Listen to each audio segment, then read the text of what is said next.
Welcome, everybody. My name is Duncan Niederauer, the CEO here at the New York Stock Exchange, and I'd like to welcome everybody to today's forum, which we're calling China's Economy in 2014.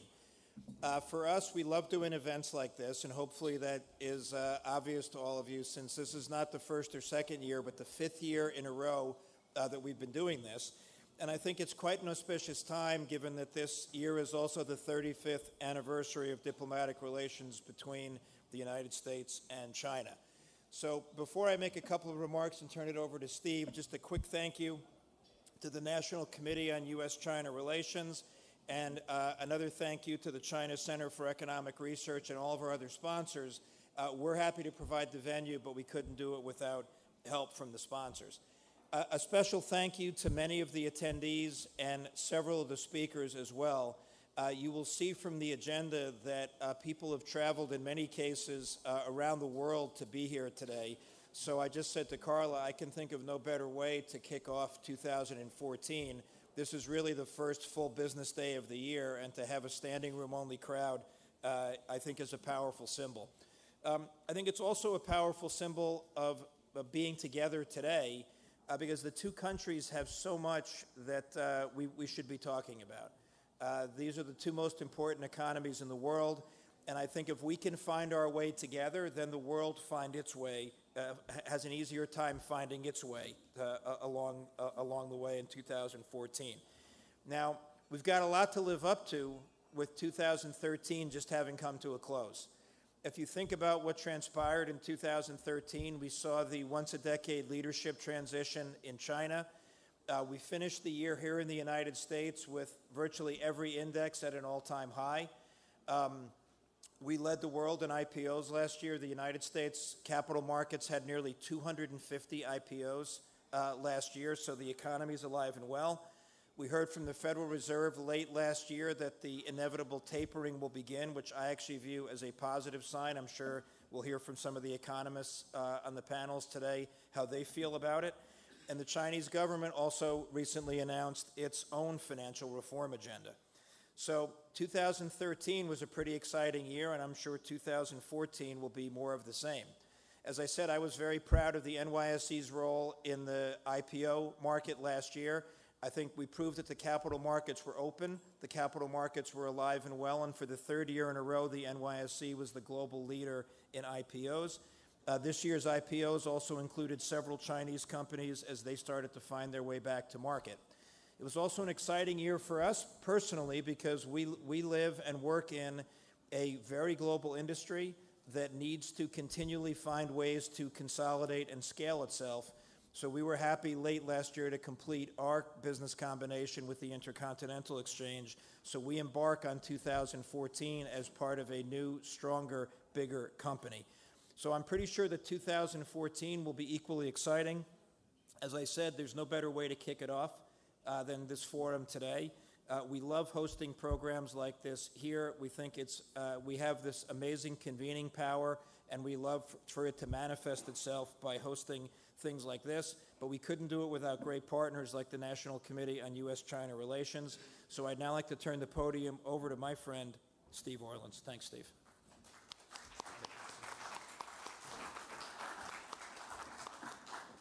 Duncan, thank you very much. I'm Steve Orlins. I'm president of the National Committee, and I should start by wishing you all a Happy New Year. It's a pleasure to welcome you to our 5th annual Economic Forum. And I think it's fair to say it's provided thought-provoking analysis, and it's a fair representation of the committee's programs. We're thrilled, of course, to partner again with our friends at the China Center for Economic Research, led by Yao Yang. And, of course, the New York Stock Exchange, which I think is the symbol of the intertwining of the U.S. and Chinese economy. It stands here as kind of the statement of the enormous changes that have occurred over the last 35 years. You know, from the days of ping-pong diplomacy, when we at the National Committee hosted the Chinese ping-pong team, which was 42 years ago, till today, the National Committee has been at the cutting edge of these kinds of programs. So in addition to wanting to kick off the Economic Forum today, I want to celebrate, we all want to celebrate the 35th anniversary of the establishment of diplomatic relations between the United States and China. It's hard to believe that it was 35 years ago when I was a young lawyer in the United States Department of State. As I jokingly say, I was a xiao tu dou, which is in English a little potato, working on this critical mission. And it's also fair to say that none of us in the Treasury, in the State Department, and the National Security Council foresaw what China's economic development would be, and that China would be one of the defining forces of the 21st century. In a few minutes, our chair, Carla Hills, Ambassador Cui Tiankai, Ambassador to the United Nations, Liu Jieyi, Ambassador Song Guoxiang, who's Consul General here in New York, Qin Shao, Lin Yifu, Lu Feng, don't want to leave anybody out, and I, and of course Duncan, will ring the opening bell to celebrate this extraordinary event 35 years ago. We are thrilled, Duncan, that you've given us this honor, though I should note that in my 25 years of working on Wall Street, I never was accorded this honor. But as running the National Committee, it's now the second time that we'll be ringing the opening bell. It was 35 years ago that I left the State Department and moved to Beijing. And it was at that time that Deng Xiaoping had just begun the reform and opening policies that have led to China to where it is today. And I remember that many then, those I was working with, doubted that these policies would work. But in my work as a lawyer, every day I saw the problems, but I also understood that this was the policy that was going to lift hundreds of millions of Chinese out of poverty. And it did. And you can say that today, 35 years later, China stands at another crossroads. The November communique from the third plenum of the 18th Chinese Communist Party Congress has laid out an extraordinary reform agenda.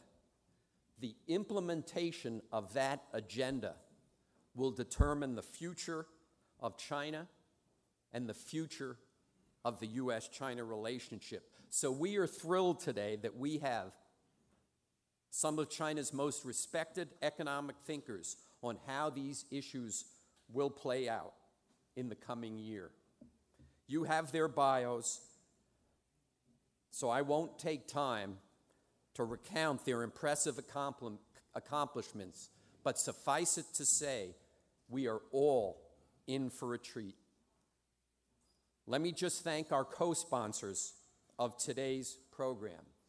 Xcoal Energy and Resources, we've got its CEO, Ernie Thrasher, right there. Thank you, Ernie, so much for sponsoring the program. Van Eck Global, do we have Jan Van Eck here? Company that sponsors a lot of ETFs on the NYSE, who's also a sponsor, and of course the Star Foundation that sponsors so many of our programs, and of course last but not least, the New York Stock Exchange that is co-sponsoring this. It is because of their generosity we are able to offer today's program free of charge. I invite you all to visit our website, ncuscr.org, which is kind of up there, yeah, at NCUS. And if the spirit moves you to even make a donation to support the National Committee's work. So without further ado, because we must run this program exactly on time, to be able to ring the bell, which will be broadcast on this screen at exactly 9:30. So we'll be down on the floor, but I expect to hear the roars all the way down on the floor when this is broadcast. But with no further ado, let me turn it over to Professor Yao Yang, the director of the China Center for Economic Research. And thank you all for being here.